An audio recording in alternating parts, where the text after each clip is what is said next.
ladies and gentlemen, my name is Miss Anime, and this is week 8 of the Roundup. My name is still pending. I don't know if I'm going to change it or not, but it's still in the works. And also, I'm still not sure if I'm going to move or not. I think I am, but we will cross that bridge when we get to it. Anyway, let's get started. So basically, I'm really glad that the show did something interesting. Basically, the main characters, they split up. They're mad that Sanzo didn't help them, and so they decided, fuck him, we're just gonna split off from him. I'm a little annoyed that, the ensuing scenes were not entirely interesting, but at the very least, we do get some tidbits, like the fact that come to this demon town where everybody's a demon, and clearly something shady is about to go down. But other than that, not a lot happens. I think Sanzo's still looking for the other priest, but other than that, I'm more than a little annoyed that we're on episode 8 and now we're getting an actual plot. Like now, we're getting, cause this show is mostly about them going from place to place and encountering the locals, and I kind of like that in this case because it gives an interesting feel to this journey story since they're all demons. But I wish they'd actually done something a little bit sooner. But other than that, we will see where this goes in the future. So at this point, as I said previously, they've basically given up the pretense of him wanting to throw away the kingdom. Nothing in this story has equated to that. Nothing in this story has indicated that, that's actually the premise they're going for. And frankly, the story they're telling is just not interesting. Like, okay, it's another story about politics, and he's the other group wants to overthrow his kingdom. I don't care. I'm just, it's extremely boring, and that's extremely fucking frustrating because I really wanted to like it. I kind of like Loa. I find her manipulations interesting, but not enough to keep watching this show. So unless something happens that ties back into the narrative, I'm done. I'm done with this show. And can we stop doing this? Can we please stop making shows where you lure us in with one premise and then just give us an entirely another premise? It's fine to have B plots. It's fine to have arcs, but this is not an arc. This is them lying about the story, or them delaying the story, to the near future. Because we might get this at some point. We might get him trying to get rid of the Sin Kingdom at some point. But it just, stop doing it. Stop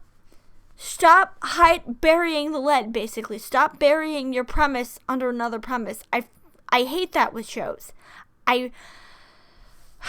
We're just gonna move on now because I'm done with this show. So, I will give this show a little bit of credit because the idea that Sinan, that's actually his name, by the way, and now I can't see him without making a Sword Art Online joke, which is funny because Ayumu was also in Sword Art Online.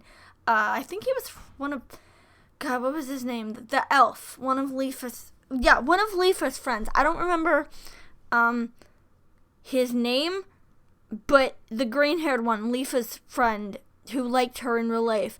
But anyway, so he is trying to manipulate Chateau into killing what's-his-face, Rang Ha. And I like that. I kind of think that's an interesting premise. Especially since he's very agile and he's very, very quick to get away, so he might last for a little while. I don't want to say that I want him to die, but at the other hand, I just want to be able to end this show because I do not like this show. Anyway, yeah, that's the only thing I care about at this point. I care about him, and that's it. And other than that, I am done. Or at least I'm done when he dies or when he disappears, because I don't know how long it's going to be. So we might actually get through the whole series with him, but we will see. So it looks like Milo's actually going to do something because, as I said previously, I really, really hate these stories where, the big, strong protagonist, who is cocky and fun, and the little weak, it's usually a girl, which is kind of interesting, and it almost makes me think that Milo was supposed to be a girl, because usually the side character who, is just a normal, everyday person who tags along and gives moral support, it's usually a girl. So I almost think that Milo originally in concept was supposed to be a girl, but I have no proof of that. That's just speculation. But yeah, he's gonna go and save his sister, which I don't think that's gonna last. I think they're gonna cop out and have Bisco save them, but at least it's setting up for something kind of interesting. So that's better than nothing. Also, it looks like they were able to make antidote to the rust. So, or at least I hope so. Maybe it'll be like, oh, it doesn't work. But that, it's better than nothing, because this series has been kind of middling for me. So at the very least, I look forward to them at least attempting to do something. I have absolutely no idea with this. Like, I don't even... Everything wraps up, and, like, Astolfo and Noe fight, which is kind of interesting. But other than that, I don't know if I missed the entire point. But I have no idea what the fucking point. The only thing I can think is that they're establishing, because we kind of see it, that, saving these vampires takes a lot of energy, and it's clearly starting to affect Vanitas. And at some point, he and Jean are going to have to fight each other. There's no...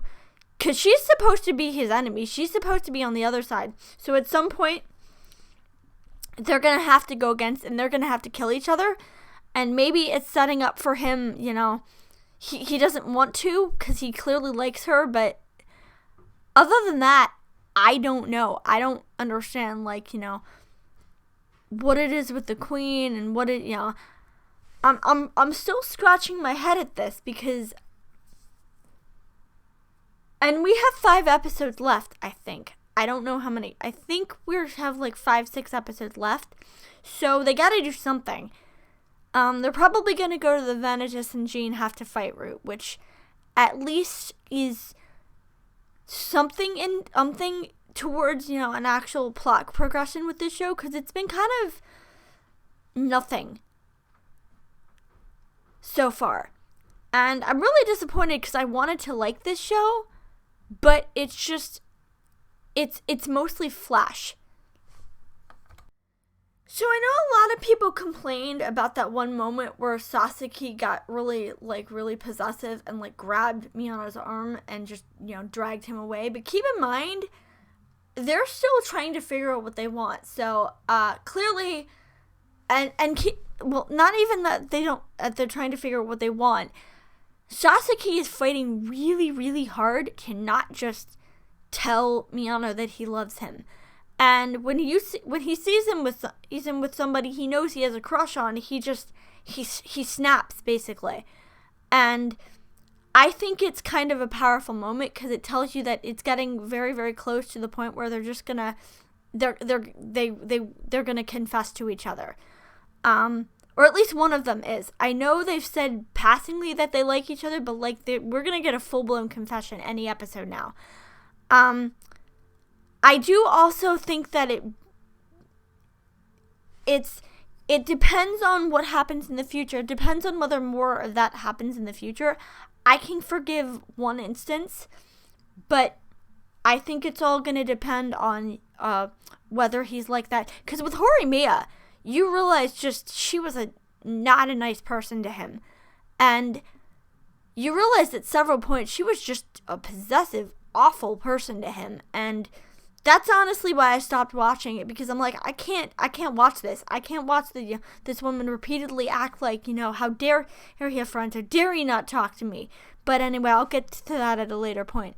So, anyway, depends on what happens in the future. Hoping we get at least a confession within the next couple episodes. We will have to see.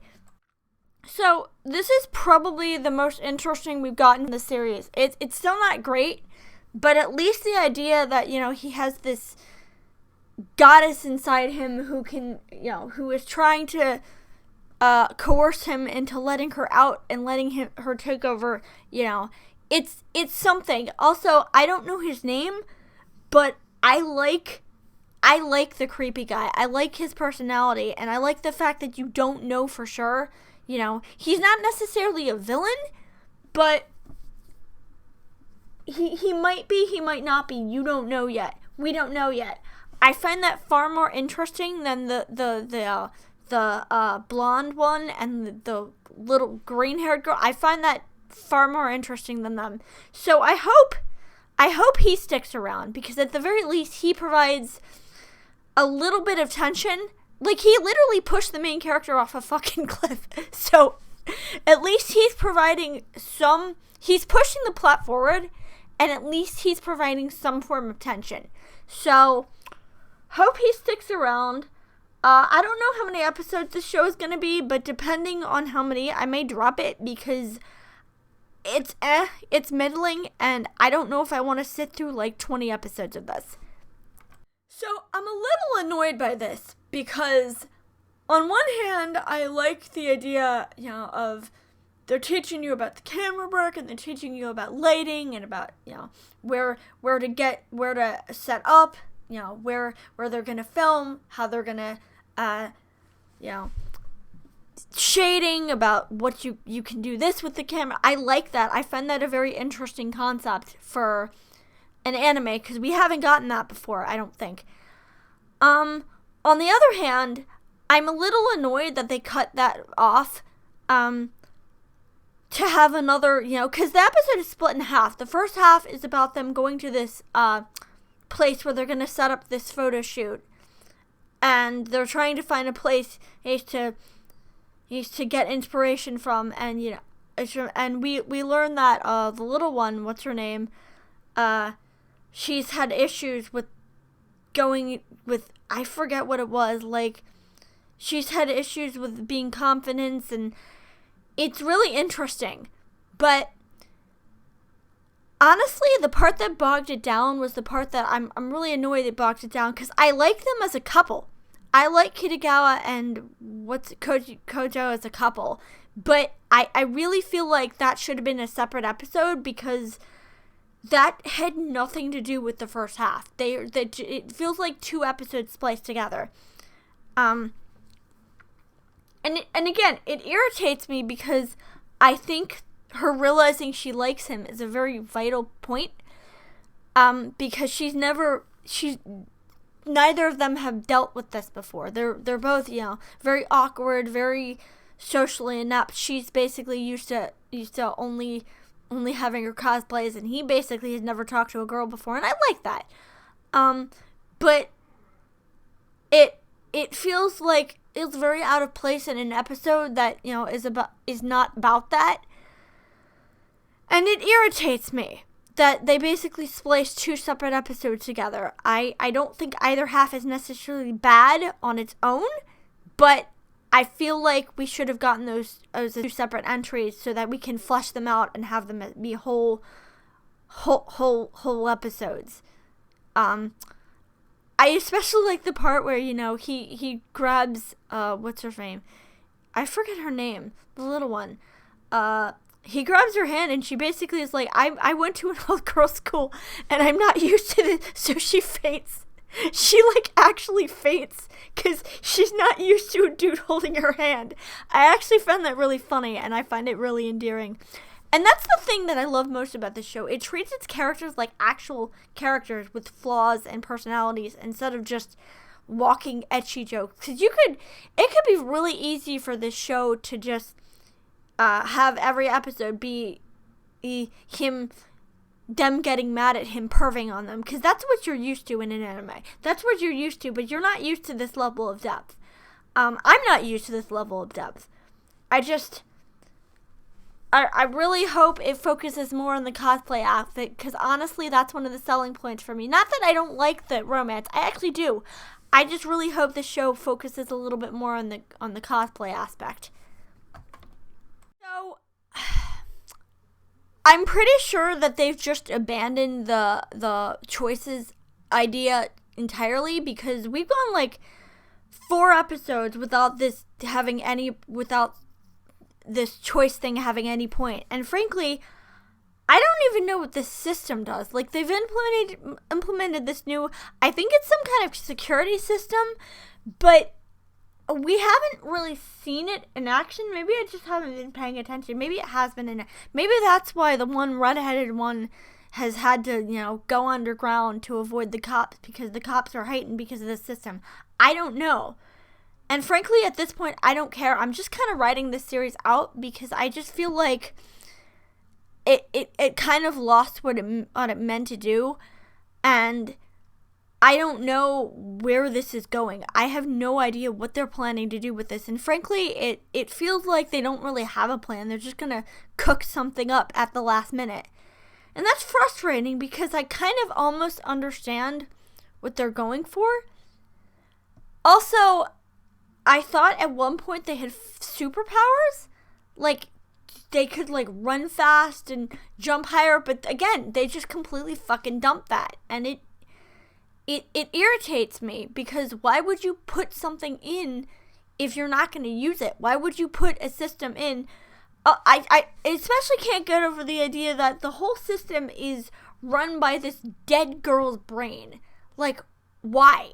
Why is she not dead? Like, I don't understand that, and it's really stupid. I'm mostly watching this at this point to see if morbid curiosity, because I don't care about any of these people. I don't care, basically. So I'm a little annoyed that I like the villains. Like, I like the plot with, they're trying to get rid of, and we don't know why they're trying to get rid of Kazuki, but they clearly don't like him, or there's some reason why they want to get rid of him. And I'm a little annoyed that I like that plot more than the main characters. Like, I don't hate them. I like Haru, he's cute, and I like the redheaded one whose name I don't remember. I like his plot about, going to get stronger and, figuring out how to be a better player. But other than that, I don't really, they haven't really done anything with them, They've fought a couple teams, but, there's, now we get some fat stereotype and, something about, bombing. We don't even play any baseball in this episode, which is very strange, because you'd think after an episode or two they'd have another baseball game, but no. I do like Sonoda. I think his personality is very creepy, and I'm curious to know where this goes, and I'm curious to know why they're so intent on getting rid of Kazuki. I think he's probably related to what's his name? The Akira Ishida. I don't remember his name now, but the other Shun, I think they're related, or maybe they're the same person. I don't know, but I'm interested to see where this goes, and hopefully it goes somewhere. So, I know that, the one thing I can say about this show is that I'm glad that finally, like, after 8 episodes, it's finally established officially that Nina and Claire are the same person. I don't care, because the show has not given me a reason to care, and frankly, all the characters that, actually had any personality, with the exception of Saori Hayami, who I don't even remember her character's name, but other than her, all the characters that actually, had any big personality or, big roles, they're dead, basically. The bitchy student, he's dead. Mitsuo, who's probably the only character I actually cared about other than the leads, he's dead.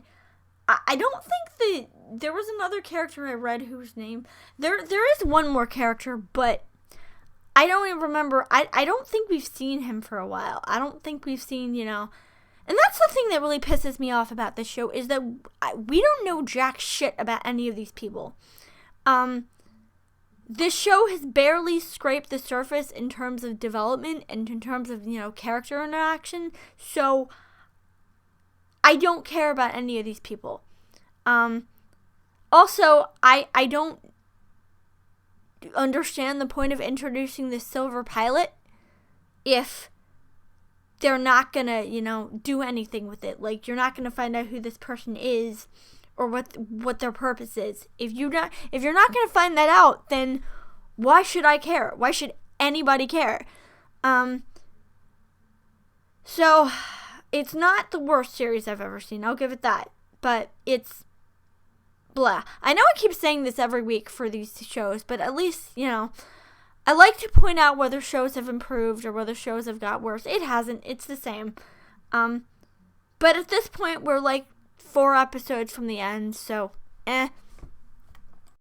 So, what I've realized about this show is that none of the duels actually mean shit. Like, I know that, you can't have duels, with Yu-Gi-Oh! You have to have some duels that are lighthearted. You have to have some duels that, have low stakes. But literally, none of the duels in this show have stakes. And even if they do, they have almost no connection to the actual plot. And they're just there they feel like filler, honestly. And it's irritating because the duels are, one of the biggest components of the show, but 99% of the duels in this show feel like fucking filler. And I basically end up skipping over them because I don't care. The only thing of note in this show that wasn't a duel, and that's the other thing, these duels take up the entire episode. Like, they're not even half. They're the entire episode. And in any other show, I would be like, oh, great, But they mean nothing. And I don't care about them. And they leave no impact with me. So I just end up skipping over all of them. The only thing to note of this show is it's clear that, the siblings are starting to get their memories back. So we're probably going to get a resolution to all of this sooner rather than later, and that's a good thing, because this show is just not interesting. The only other thing to note is that we got a different ending this time, and while I don't think it's permanent, I'm really glad that obnoxious dude did not suck up the ending slot again. And I don't love Tomori Kusunoki's singing voice, but she's cute, and at least it fit with the theme of the episode, so that's something. So we actually got a couple very interesting things from this episode. First and foremost, the idea that people, I'm not sure, I think they were implying that Digimon could turn into human beings, which is a concept we've never gotten. We've gotten the idea that people can turn into Digimon, which kind of contradicts their point. But we've never gotten the idea that Digimon can turn into people. So I hope they do something with that, and because that could be a very interesting point. What happens when you get stuck in the human world? Maybe that's what they're going for, is once the Digimon come over to the human world, once they get stuck, they turn into humans and they can't go back. That would be a very interesting concept. And the other thing, that we got is that there are ways to open the digital world. I don't know how he did it. I don't know how they're going to address that, but I'm glad we're getting some mileage, because this episode is the most that has felt like a Digimon series. Like, the rest of it has just felt like sci-fi or a supernatural. This actually felt like, almost a Digimon series, and I initially thought when they said Black Tailmon that they were referring to the Digimon, the really creepy psycho Digimon that Gamamon turned into at that one point, the split personality. I thought that's who they meant, but no. They meant a very different Digimon. I'm also curious to know what the package is that that Black Tailmon gave to Kiro.